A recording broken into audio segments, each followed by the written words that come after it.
what's up, y'all? It's me here, Michael Franti, and welcome to the Stay Human podcast. I am super excited today because I have an artist whose music I've only come to discover recently, who I absolutely love.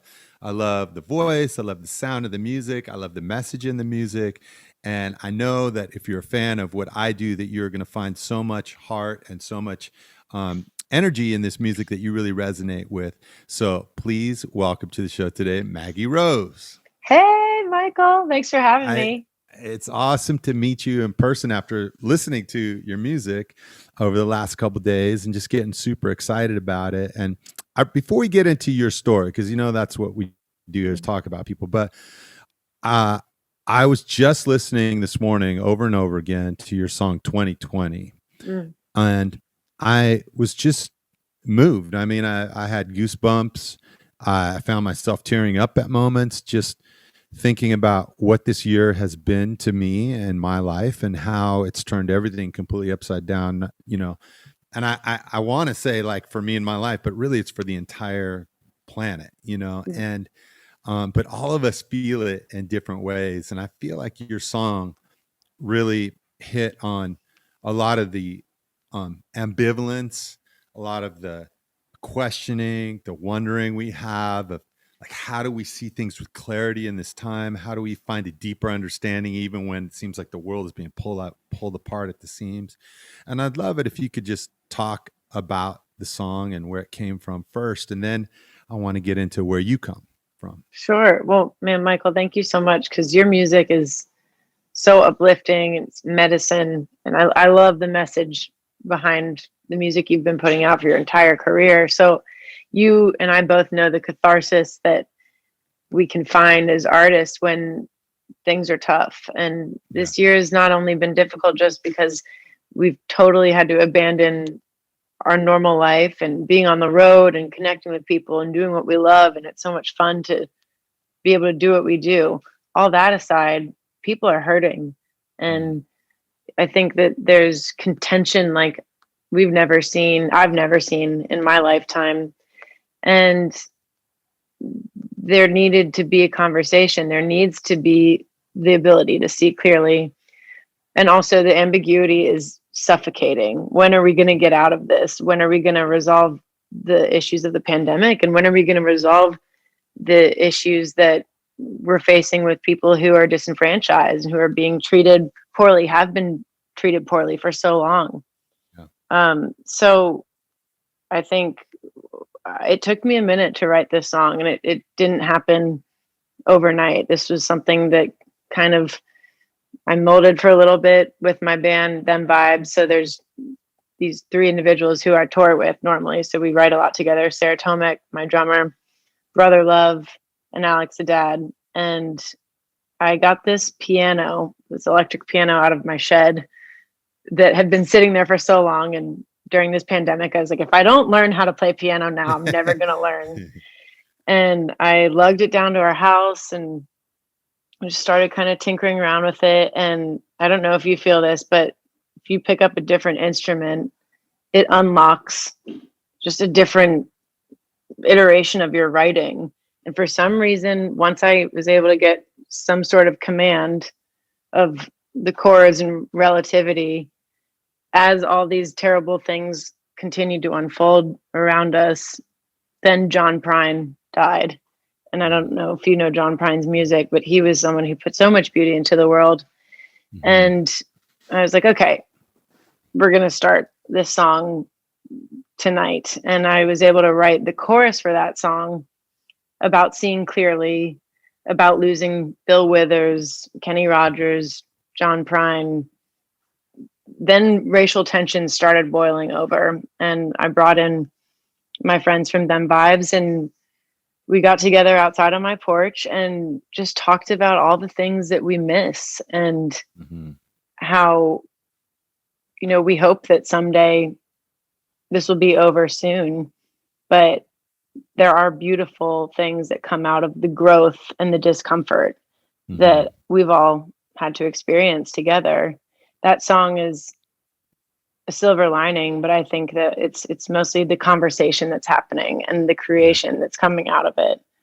Yeah. So it was the first song I've ever had to record remotely. And I was able to, even though we were all very isolated, it was one of the more inclusive projects that I've ever been able to be a part of, because I'd send it to my friend Kyle, who plays bass in LA. And then I'd have an engineer in Muscle Shoals playing keys on it and helping us with the arrangement, and a producer that I worked with on Change the Whole Thing, and just kind of got to pass it around and let everyone put their fingerprints on it.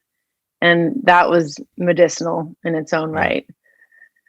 So it sounds awesome, and it really does sound like a team effort. And I was actually going to comment on that. Like, the bass part on it is so cool and so fitting for the mood of the song. The drumming is great. Like, it really is a song that is everyone in the band served the song, and sometimes you don't get that, but it made the emotion of the song be just super powerful. And let's we talk wanted about so badly to be part of that collaborative energy again. Yeah. So I think that that's why, Sarah and Brother Love are married. We have lots of like married people in my band, which is great because that keeps us together as a unit as well.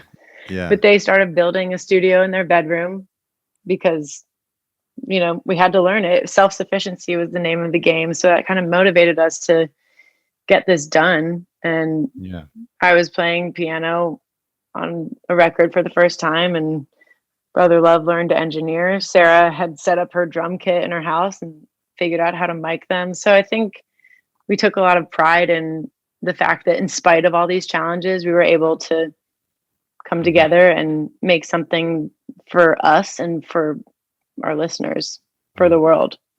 One of the things that's been most just striking for me in the pandemic is just loneliness and like this feeling of like isolation and disconnection. And I see it everywhere, even people who are like, don't believe the pandemic is real, or like, protesting in the street, they're anti-masking. What I feel is really inside people's hearts is like, I miss going to work every day. I miss being able to go to hang out at the corner burger stand and talk to my friend who I normally get to see, or I miss going to school with my friends. And there's like this thing inside of us that longs to be with other people, and I want to ask you about the way that you grew up. Did you grow up in a big family? Did you grow up like as a kid by himself? Tell me about how it was that you came into this life of yours. So I have two sisters, very supportive sisters and parents. I'm kind of part of a big Irish, Catholic, Italian family. And I'm actually, as I talk to you right now, I'm up in Maryland, and I grew up in the Washington, D.C., Maryland area. And my husband and I came up here before Christmas, and we've just stayed for a very long time because the family aspect is so important to me. And like you're saying, I miss work. I miss being on the road. But one thing that inhibited me from doing was just getting time with my family where there's no agenda. There's no looming obligation to go to the airport on Sunday because I have to return, and we're working remotely. So I grew up with being a very social person. I remember I got snowed in one year when I was like 5 years old. We had some 4-foot snowstorm, and I was so determined to go to my friend's house to go sledding. And my mom said she watched me in the backyard, and it just took me like 2 hours just to get to my friend's house who lived in the backyard. But I think that music, even as a child, was something that I knew brought joy to people. And if my parents had friends over or guests, like I would demand that I got my 20 minutes to perform whatever Disney song I had just learned for them. So it was something that I'm sure I enjoyed the intention that it brought me, but I also knew that I was helping the gathering of people enjoy themselves. And it was something that kept people together and kept them close, and they weren't going to disperse if we were all enjoying music together. Did you grow up in a musical house? Were your family members musicians at all? Or No. And I just started a podcast as well because I missed that socialization. And I'm finding that I'm like the only musician who didn't grow up with musical siblings. Are your siblings musical? well, it's funny. I grew up in a very musical house, but I didn't play music. I have two brothers and two sisters. My mom played organ in the church, Hmm. and my dad was the only one who really didn't play music, but he loved it. Like he would sit, he'd listen to everything. He'd listen to Dixieland jazz. He'd listen to classical music. He'd listen to the Kingston Trio. He'd listen Right. to every kind of thing. But my mom played organ in the church. My two sisters played violin and viola. My older brother literally played every instrument. He was just like one of those guys who could just pick up something and figure it out. My younger brother played Those people. saxophone. Yeah. And I played basketball. And I thought I was going to be a basketball player. And I ended up being the one person in the family who pursued music with the passion that I have. And it definitely was something that, like you, I discovered at an early age that it tapped into this emotional core for me. So, I also grew up in an alcoholic household. And when my dad was in really rough shape, I would go into my room and I'd put on my headphones and I would just Mm. listen to music and it would transport me somewhere. Or if I had a crush on the fourth grade girl that sat next to me in school, then I couldn't tell my parents. I would listen to a song and it would bring that out in me. Um, at what point did you really find that? I mean, I'm hearing like at 5, but at what point did you really feel like that soul for you, that this is something that really is like I have to have? Well, I think it's always provided me that escapism that you're talking about. And it starts in the church for me as well. I was singing in the church a lot, and that of course isn't the kind of music that lets me sing with the voice that I now enjoy singing with by any means, especially Catholic church Yeah. music. It's pretty Well, I grew polite. up in a Lutheran church, and it was like, here's Yeah, the notes, and you don't go right. anywhere but Don't the you notes, deviate from this. Yeah. Yeah. But at least it allowed me to be with other people singing and learning harmony parts. And they were really very supportive Mm. of me singing constantly around the house. I never was shy about just, I was probably unaware of how much noise I was always making, and they put up with it and they let me know they enjoyed it. But I was a bit of a late bloomer when it came to really coming into my own as just being unapologetic, not censoring myself in the message of my music, accepting that I have to make music for myself, like just Mhm. as much as I need to for the people in the audience. I have to make sure that it's something I enjoy. And I think a lot of that has to do with my upbringing and the expectations that were put on me. I was a prep school kid. I was always a good student, and the standards were high, and you were expected to be polite, go to college. Like there was a template that I deviated from. I dropped out of college when I was like in the middle of my sophomore year, and that was pretty wild by the standards of the rest of the people I grew up around. Yeah. And now like I feel like I can totally let my freak flag fly and be exactly who I am, and Yeah. I'm proudly the black sheep of my family, but they are proud of that too. I think I should have given everybody who loved me and supported me a little bit more credit and just gone for that approach sooner.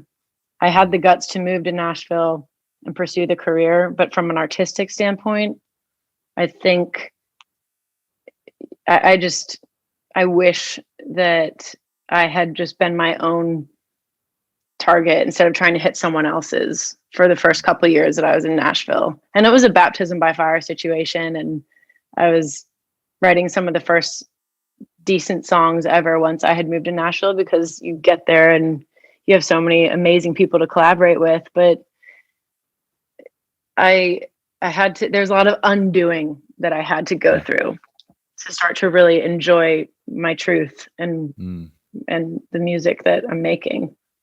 I want to talk about you going to Nashville, but I also want to back up a little bit to that truth. It's like, what were the things that were the biggest hurdles for you as like a teenager? What were the things that were really,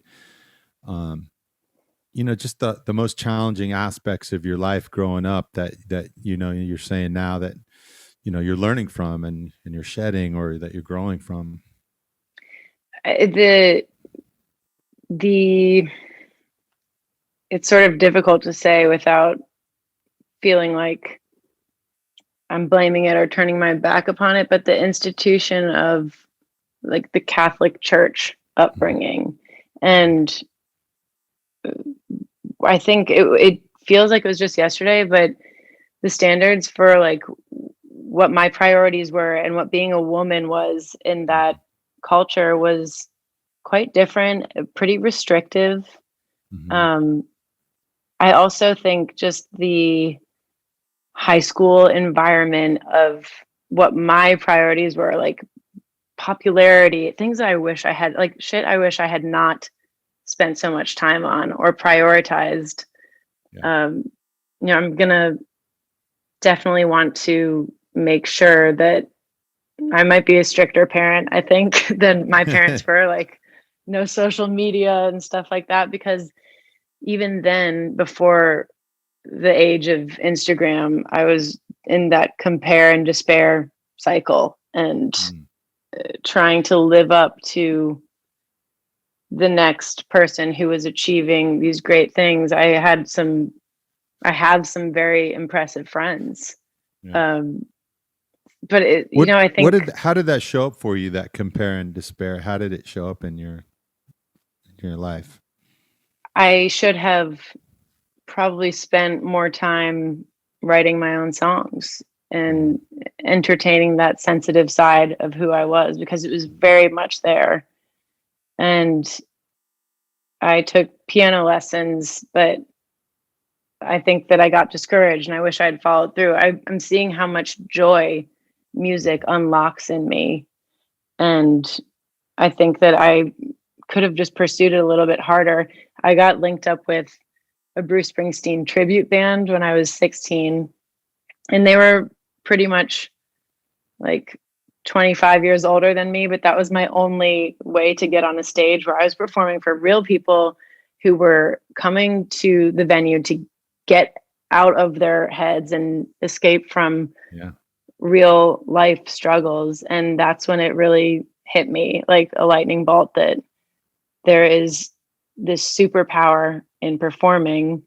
And also the vulnerability that I felt, I had not felt that until that time. And then I became addicted. So I still became focused pretty early at like 16 that performing is what I wanted to do. But up until then, I just don't think I had exposed myself to the risk that every artist needs to expose themselves to be evaluated and then still not care and still go forth with what you're doing.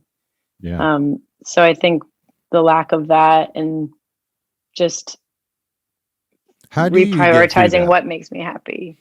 I'm still learning. Because I'm still learning too, and I've been doing this for a long time. And especially in this day of social media, it's like every minute of our lives are judged.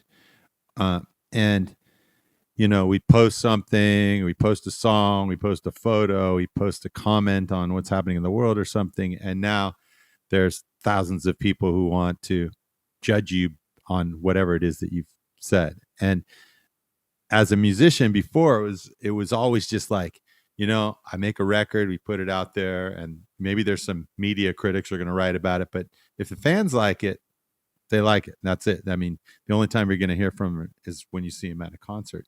But now it's like immediate 24 hours a day. And it just adds a different layer to what we do as musicians, because it's also super beneficial to us because we can now bypass a lot of the label circuitry that was there, that if you weren't, the biggest artist on the label, now no one listened to your music, and so it has its benefits for sure. But it's also on a personal level, it's really hard to be putting yourself out there all the time and having that hammer and coming down on you from people from all different sides. If you're doing this too much, you're not doing that enough. How is it that you are coping with that? I think, first of all, I've totally reevaluated what my definition of success is. And that's been a couple years in now where I am making music for a living. I feel that I'm making music that is sustainable, that I enjoy. I get to work with my husband and a band who is basically like my family. And I don't have to worry about having that like hit a country radio or whatever, because I feel like I've actually found my demographic because I'm singing to people who resonate with what it is that I believe. So I think just having that, and there's a lot more people that I think will connect with it, and I want it to hear this music. So that propels me to work harder and keep the hustle going. But the other thing that helps me is I can only be subjected to that kind of criticism if I'm brave enough to put something out there that prompts people to throw that kind of criticism my way. And usually there's way more praise. And I think as humans, for some reason, we want to respond to that negative comment, yet we've had 100 other words of encouragement or stories that people have shared with us about how that piece of music connects with them. And I want to practice gratitude and make sure that I'm catering to those people. Yeah. And I think that unfortunately the trend has gone in the direction where people have lost the art of civility. Like, even though you're behind a keyboard and you're not saying something nasty to someone's face, for some reason we've been desensitized to the fact that like you're hurling an insult in someone's direction. And I think the desensitized element has really reached so many components of how we communicate with each other.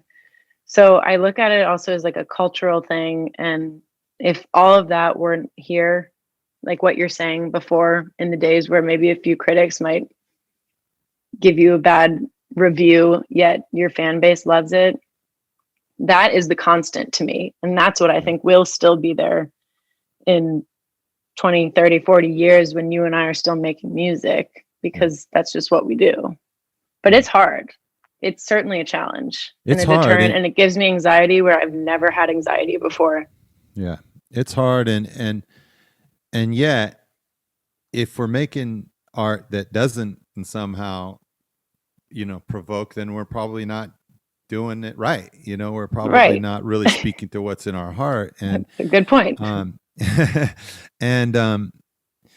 But it doesn't make it any easier. And I think it's really amazing. Like I want to just go back to 2020, the song now, because as soon as you make a song that's called 2020, it's like people are going to be like, oh, what does this lady have to say? You know what I mean? And then like already that lens goes on it, and I've been like that as an artist, and all the songs that I've written that are about social issues over the years. And so when you're writing in the writing process, or I should say when I'm writing in the writing process, I'm always trying to like kind of cover my ass a little bit. I'm like, how do I say this in exactly the way that I feel it, so that if someone does say to me, well, blah, blah, blah, blah, blah, blah, I go, well, this is why I wrote what I wrote. It was like, here's my reasoning behind it.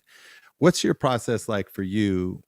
We talked about 2020, but I want to kind of like move beyond that to all issues of the heart and whatever it is you're writing about.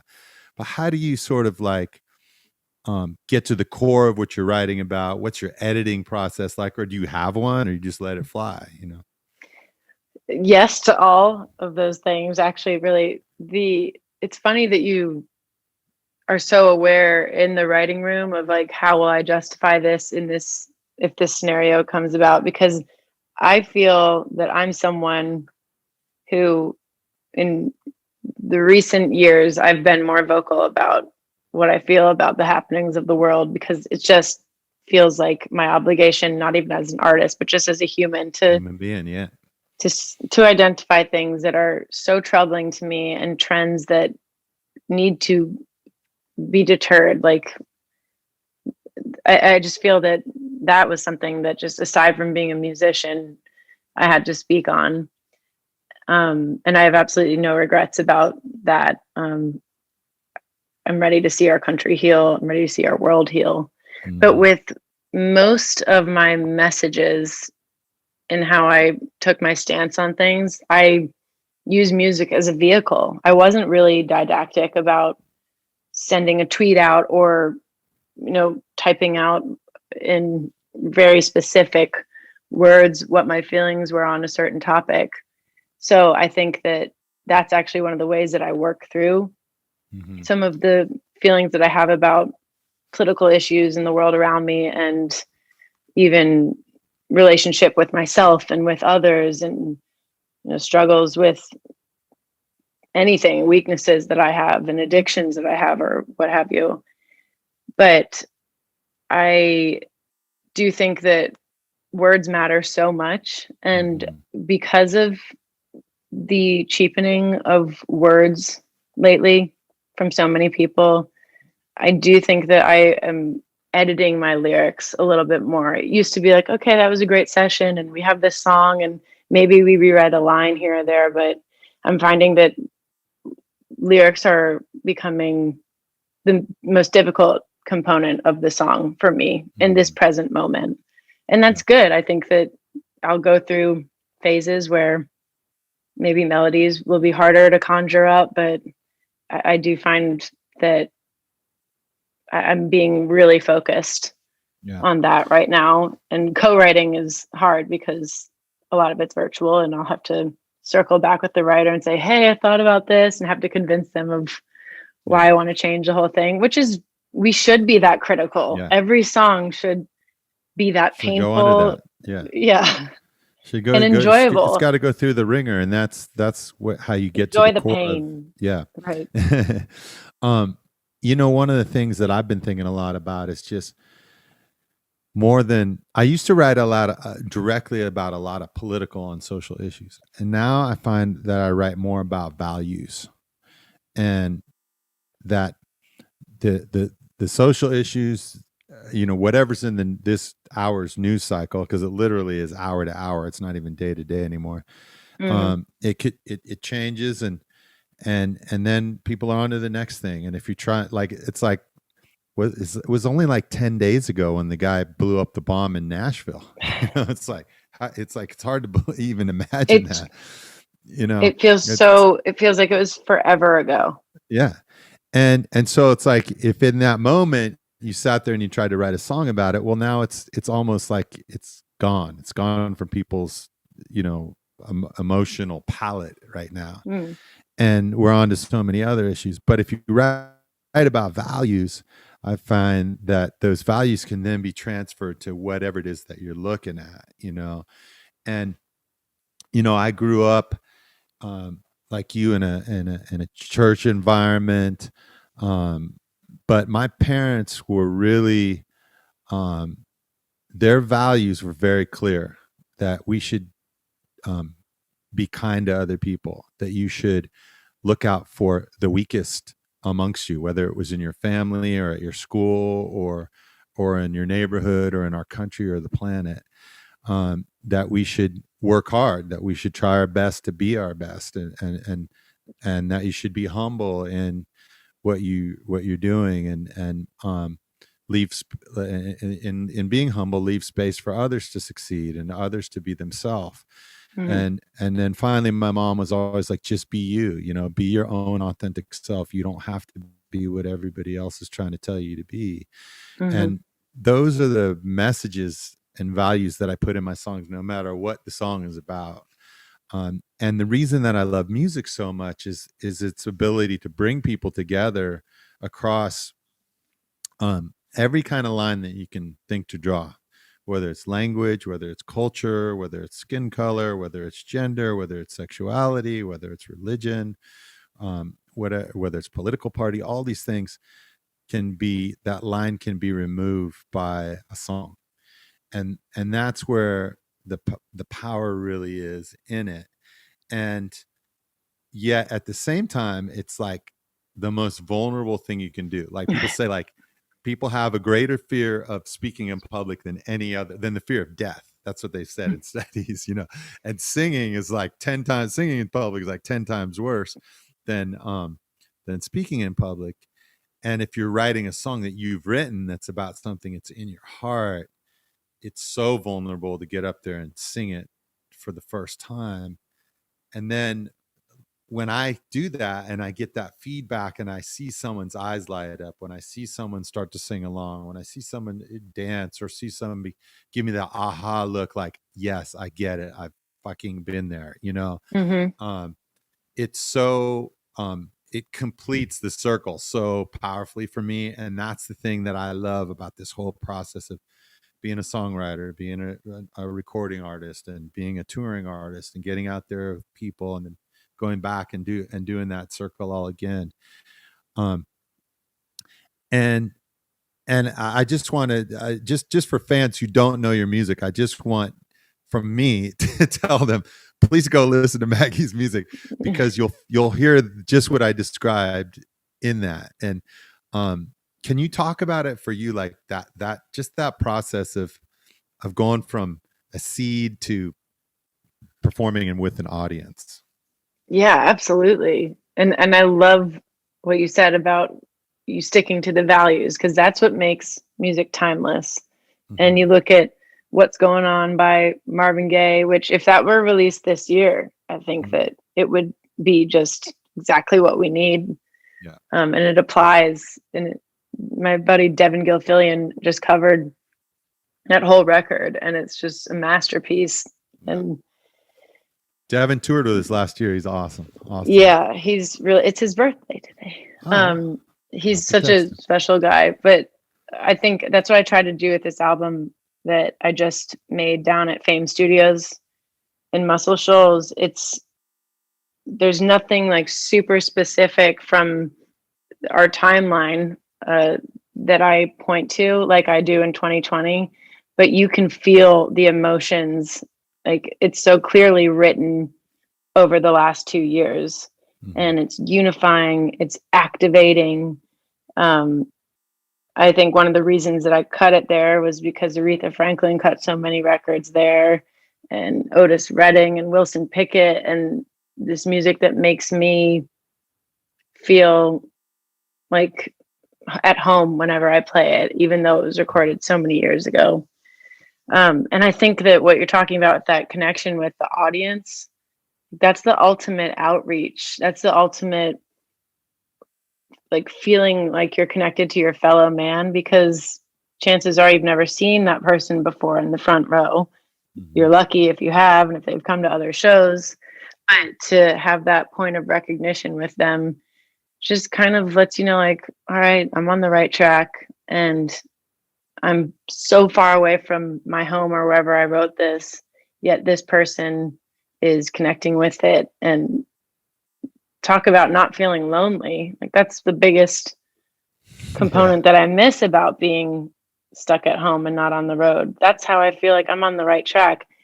You can be the best A&R in the world, but if this person in the front row is connecting with this song that they've never heard before, like that's the ultimate litmus test to me that I've captured something that is resonating with people and will probably resonate with a lot of people. And it's the not feeling alone thing for me that just galvanizes that you're doing something right. Right on. Hey, I got 2 more questions for you. First thing is, what is the one unexpected joy or one unexpected thing that you've learned during all this whole pandemic? I haven't learned this, but I've learned that I need to do this every morning, and it will set my day in a different direction, is practicing gratitude.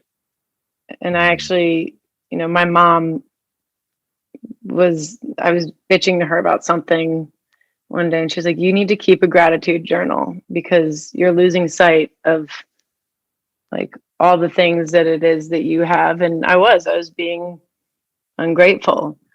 And it's it's an exercise, and it's something you have to work at and really be like, my husband, my family is healthy, like my health. And it's not always easy. And some days you want to just skip over the exercise and go about your day. But I've also learned that like a little time being introverted is good for you. And it's made me know that when I get to be back on stage, the euphoria that I'm going to feel is going to be like none other. And I'm never going to complain on a Sunday evening when I've had like 7 days of shows in a row. I will leap to the opportunity to play that show, as exhausted as I may be. So not taking for granted the gift that it is to be able to have a career in which I can only play music and write music and create and be able to do that, and people want to come see me. Like, who am I? I think it's the humbling of all of this that's been a gift. Yeah, I feel that too.